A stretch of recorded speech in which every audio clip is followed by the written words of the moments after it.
Hey there, everybody. Welcome back. It's been a while, but we are here with a brand new episode of Coffee with Chuck. Chuck, how you doing today? Everything good? I'm doing great. I'm loving this weather. Looks like fall's finally here.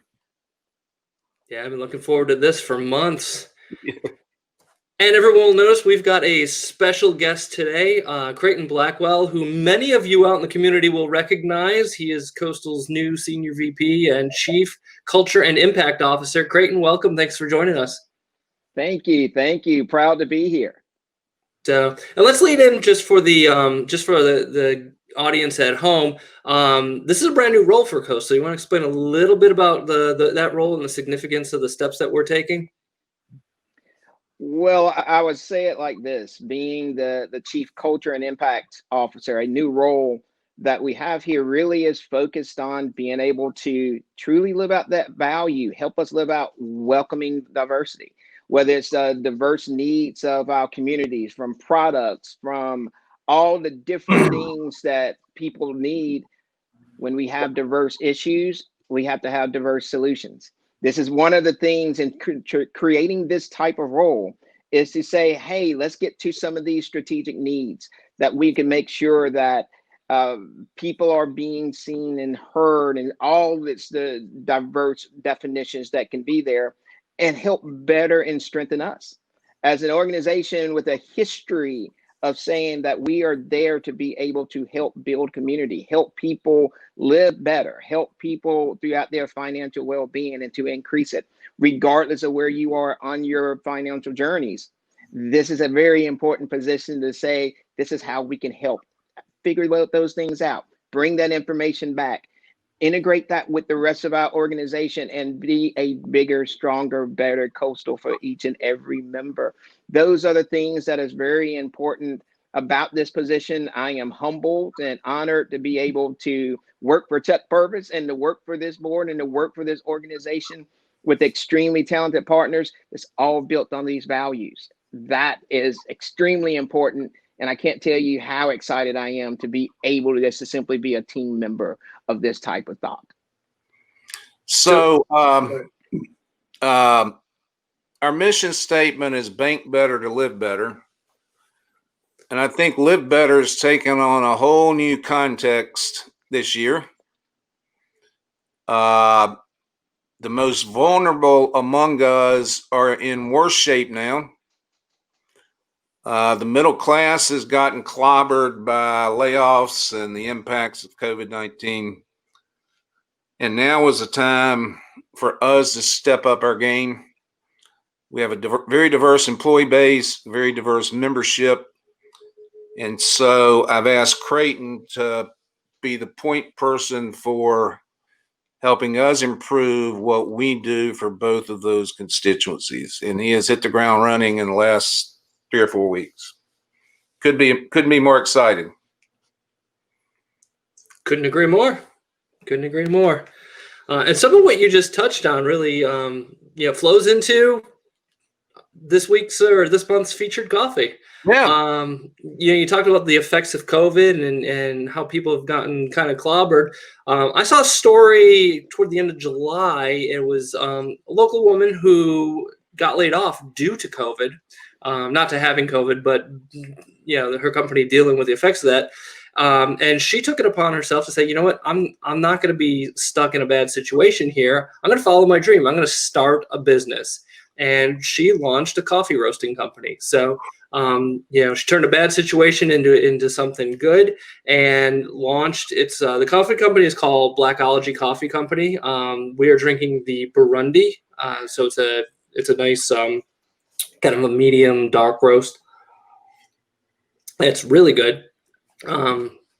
But I'm going to make sure that we share her story in the notes below, because you've got somebody who, again, COVID's affecting everyone in different ways. Some people more negative than others, and here's someone who was able to turn that into a bright spot. And then for those of us who are out there looking to support local businesses, local entrepreneurs, Black-owned businesses, women-owned businesses, here's an opportunity. So I'll put links down in the show notes below. And if you want to give her coffee a try, let's go ahead and do that. But it's really good. You guys enjoyed it? I'd say based on that coffee, she's on the right path. Yeah, it's good. Absolutely. So let's transition a little bit. We talked about how COVID has disrupted a lot of things throughout the year. And one of the things that it did to us was it caused us to postpone our annual meeting, but we're back on track with that. So Chuck, you want to tell us a little bit about what's going on this year with our annual meeting and how it's different than years past? Yep. So our regulators gave us the ability this year to have a totally virtual annual meeting. Their view and our view was we don't want to put particularly our older, vulnerable members in a high-risk situation relative to COVID. And so we're going entirely virtual. My hope is we'll get a lot more members participating virtually than we usually get for an in-person meeting. So we're looking forward to that. It's Monday, October 26th at 7 p.m. And you can register online at coastal24.com/annual meeting. We hope you will take the opportunity to join us for that meeting. Very good. Creighton, any thoughts on that? I know an annual meeting is a big passion of yours. Absolutely. Taking the opportunity right now, especially virtually, you're seeing lots of different meetings and conferences that maybe you couldn't get to physically, that right now you get the opportunity to participate virtually. This is a great opportunity for some of those members that maybe couldn't get to some of the physical meetings we had in the past to be able to hear more about what Coastal is doing together and really be able to enjoy that annual meeting. So it's an amazing opportunity right now. Well, and we're a democratic cooperative. Every member has one vote on any of the matters that will be in front of the members at the annual meeting. Very good. So hopefully is interested and wants to attend. We will have the link down below. You can register right up until the last day, but we do encourage people to register in advance, and then you'll get an email reminder with the link to when the event is happening. We're going to cover all the same things we normally cover, but in a different setting. So hopefully we get some good engagement, and we look forward to seeing everybody participate there. So, Chuck, shifting gears, I know one of the things that you always cover at the annual meeting is kind of what the road ahead looks like, and I know it's going to be an interesting conversation this year, but maybe focusing a little bit more short term for right now for the people viewing at home. What does the rest of 2020 look like for Coastal? Yeah, it's an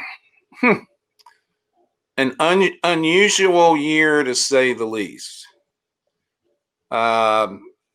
By the time early March rolled around, nobody could have foreseen what the last almost 6 months would have been like. Our team pivoted fastly.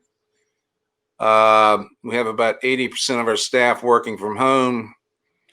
We've been able to continue services, particularly with our personal teller machines and video tellering. Usage of our mobile channel is up big, which is good for members and good for us. Early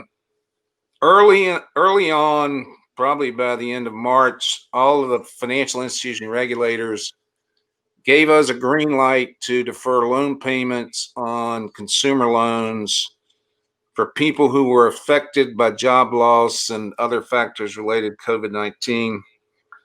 For up to 6 months, and for mortgage loans up to 12 months. So we took advantage of that to help members who were going to go through a difficult period in being able to make loan payments. And so we deferred payments on about 23,000 loans, probably about 15% of our total loan portfolio. Many of those are coming out of the deferral periods and starting to make payments again. But we know that some of the members will not be able to repay us, and so we'll have some charge-offs coming. We started early in setting aside money, reserves to cover those losses. We didn't want to get behind. We're profitable so far year to date and expect to finish the year profitable. but it'll be pretty modest because we're socking away everything we can for loan losses that we think we'll see primarily in 2021. But the financial outlook is solid. And so the organization is very strong. Net worth still well above 10%. We've actually seen expenses fall this year because we're not traveling and going to conferences, and had to pivot on projects. So that's actually helped our financials. Operationally, I would say the biggest effect has been having our branch lobbies closed to members since late March. We are working on plans as we speak to reopen those before year end and possibly as soon as November 1st to appointments only.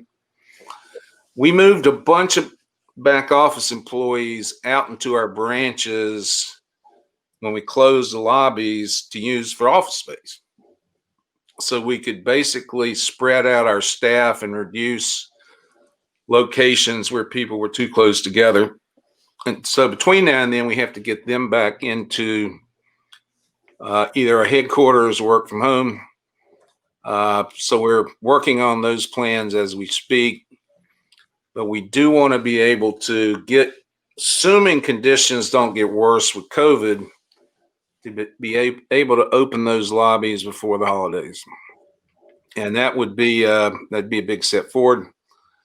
We're working on putting in virtual service capabilities. Today, members can schedule essentially a phone call with our branch employees to work on a loan or deposit account and membership. We're working on finding a solution where we can also do that through two-way video, kind of like we're doing here. We think that will be very helpful, particularly for members that are more vulnerable to problems from COVID. So that's underway.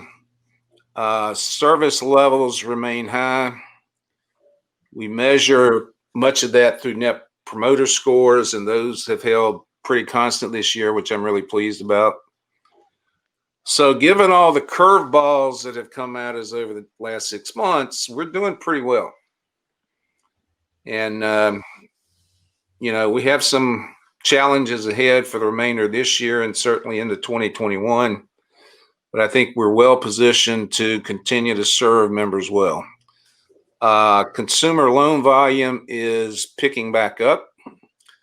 We were probably down 30 to 40% on consumer loan volume back in March, April, and May. That's coming back. Our mortgage origination volume has been booming. A lot of millennials are trying to buy houses. And so we're doing a lot of purchase mortgages for, I would say, a lot of millennials that they may live downtown, want to get out of the density of that environment given COVID, maybe starting to have kids and ready to move out into a single family home somewhere out in the suburbs. So it's a booming business for us. But all's good as we head into 2021. Very good, very good. Thank you for your leadership on all of that. It's been, like you said, we've been throwing a lot of curveballs this year, and despite everything, we're still in pretty great shape. Yep. So Creighton, any further thoughts on that? I know you've got a lot going on for the rest of the year as well. You want to add to what Chuck just said? Well, honestly, listen to a lot of what Chuck is saying, and also leaks into some of the way that we're trying to reach out to people, to the community. As you're hearing, the community itself is struggling in lots of different places. You're hearing those responses that we have been doing throughout this year, but also you just heard some of the things that we are doing. We just want to reiterate the fact that the ear is open, it's still there, that we're listening to our community, we're listening to our members. We're going to continue to listen and continue to do something I think is very important that you heard there. Pivot, adapt, move to all of these different types of needs that are happening today. Even the way we're having to communicate with you right now. Those are different things that we've had to pivot to make sure that we're servicing our members the right way. That's what we're going to continue to do for the rest of this year. Regardless of those challenges, you can always understand that commitment that we will always have to make sure that we're going to serve the best way that we can. That's the values that we walk through. And once again, proud of the leadership that Chuck continues to lead us through, because he pushes us and forces us to think in those different ways, to pivot in those different ways that allows the members to hopefully get even more service and better service. Sounds good. That's about all the time we have for this episode. Let's just, Creighton, any final thoughts before we wrap up? Once again, just a thank you for welcoming me into this position, and thank you for the work we will continue to do together as members, as employees. Truly, this is about that type of unity, because we're all united in how we serve each other. For that, that's a thank you, and look forward to continuing to build more and more impact. What about you, Chuck? Any final thoughts? You know, we're doing well. I hope our members are staying safe. Those who lost jobs, hopefully you're finding employment. I think the Triangle is in somewhat better shape from an employment standpoint than other parts of the country. Everybody wants to move here. And so we hope you and your families are staying safe, staying COVID-free. We thank you for your membership in Coastal. That's about all we have time for. I thank you both for your time. Anybody watching, I thank you for tuning in. Hope you'll join us for future episodes. If you like what you saw, give us a thumbs up. If you're not already subscribed, subscribe to our YouTube channel. Hit that little bell icon, and you can get notified anytime this or any of the other awesome videos that Coastal's been producing become available. So certainly thank you for that, and hopefully we'll see you soon at that annual meeting. We'll talk to you later. Thanks for tuning in. Bye. Thanks, Joe. Thanks, Creighton. Thank you, Chuck. Great job, Joe. Thank you all.